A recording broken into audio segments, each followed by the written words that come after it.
बोलो जयकारा, बोल मेरे श्री गुरु महाराज की जय।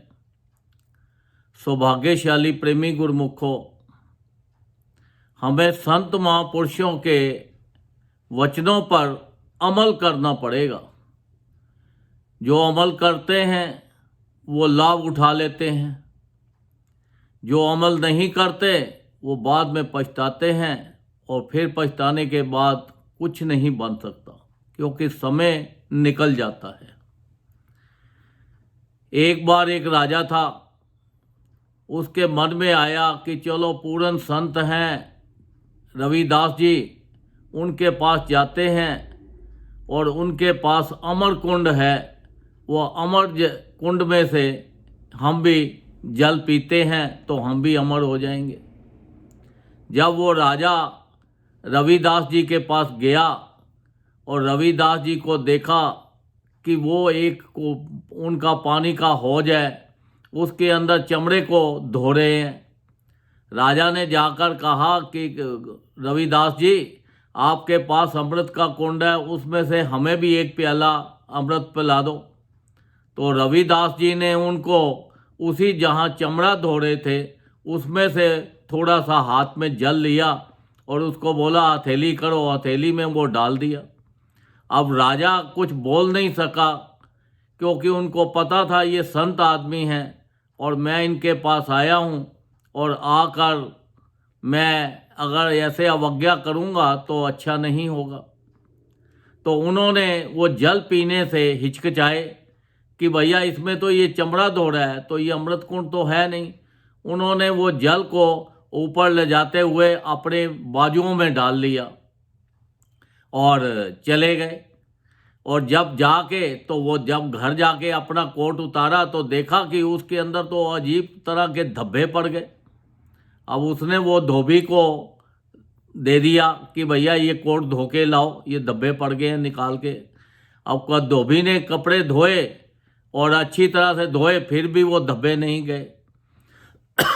उसकी लड़की थी, अब लड़की ने देखा कि ये राजा के कोट के धब्बे नहीं गए। उसने बोला कि चलो मैं इसको थोड़ा सा अपनी जीभ लगाती हूँ, थूक लगाती हूँ, चूसती हूँ, शायद ये धब्बे निकल जाए।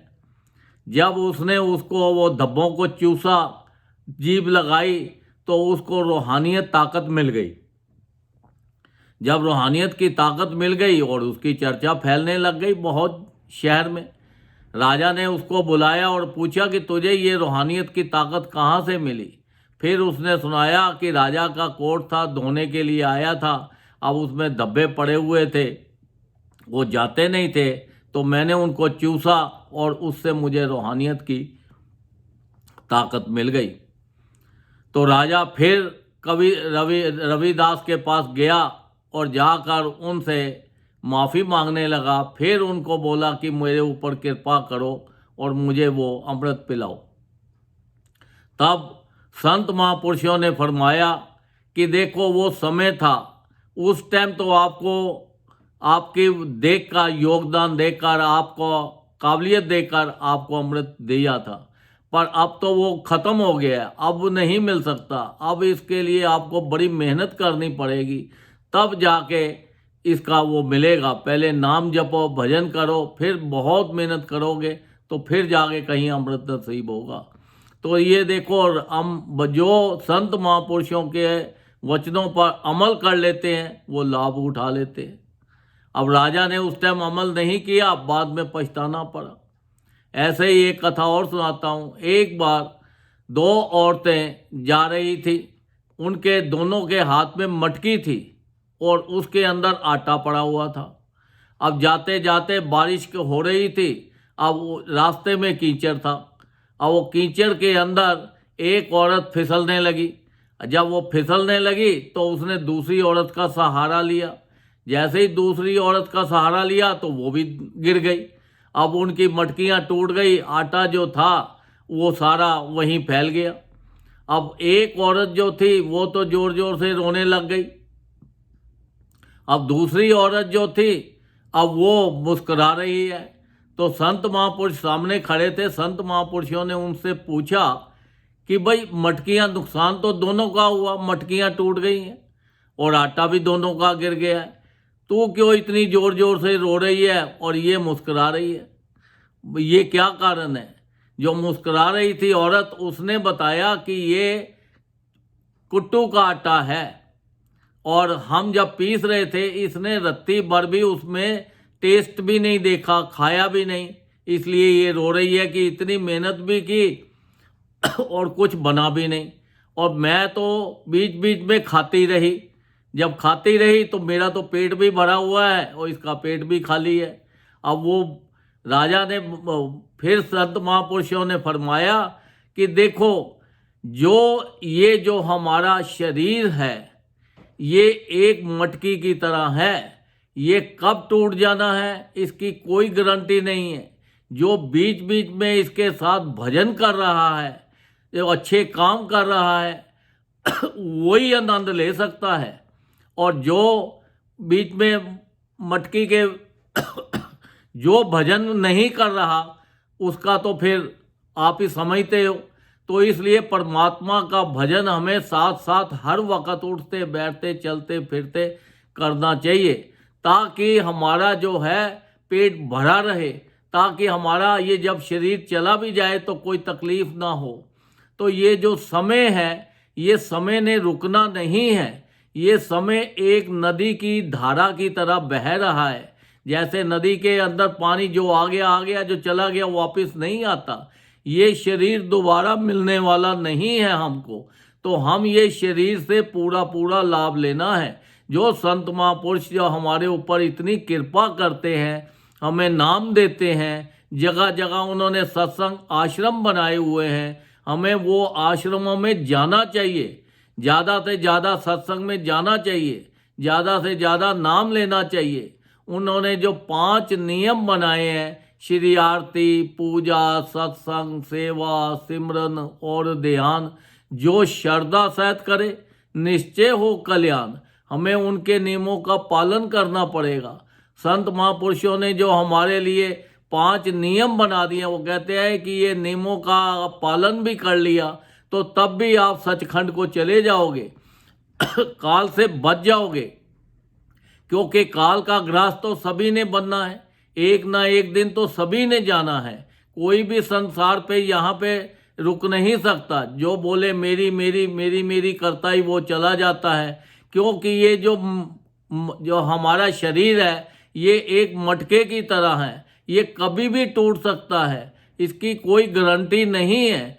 तो हमें ये समय रहते रहते हमें ज़्यादा से ज़्यादा जो संत महापुरुषों ने नाम दिया है उसका नाम जपना है, भजन करना है, ताकि हमारा जो है ये जो समय इतना जा रहा है ये समय खराब ना हो, क्योंकि ये समय बहुत कीमती समय है और बड़ी मुश्किल के साथ हमको ये शरीर, मनुष्य शरीर मिला है।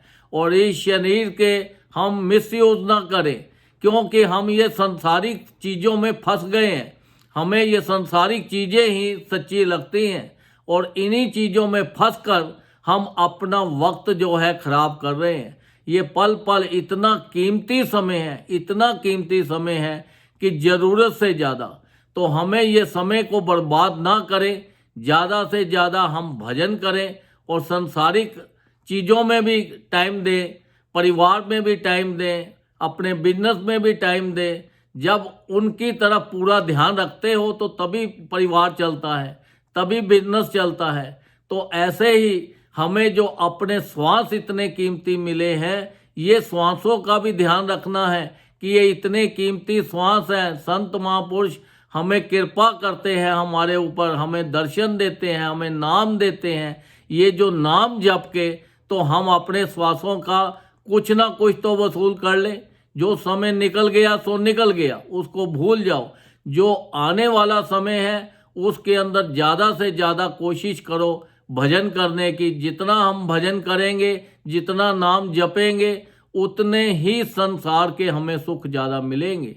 क्योंकि हम भजन तो करें नहीं तो कैसे वो बात बनेगी। अगर सारा साल हम पढ़ते तो है नहीं और आखिर में जब एग्ज़ाम होंगे तो तब हम पास हो जाए तो कैसे हो सकते हैं। पढ़ाई तो करनी पड़ेगी तभी हम पास होंगे। तो जब आखिरी समय हमारा आया तो भजन अगर हम करते रहेंगे तो हम काल से बच जाएंगे, नहीं तो काल का ग्रास बनेंगे तो उसमें दुख ही दुख है। फिर 84 में फंस जाएंगे। फिर जब 84 में फंस गए तो ना जाने कब हमें कौन कितने युग उसी में बीत जाएंगे। फिर कब मिलेगा ये मनुष्य शरीर या नहीं मिलेगा, इसकी कोई गारंटी नहीं है।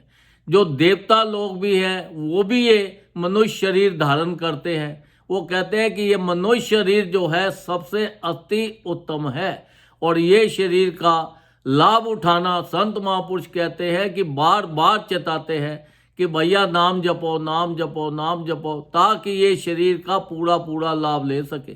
तो ये जो माया जाल है, ये जो माया नगरी है, इसके अंदर आकर हम हर चीज भूल गए हैं।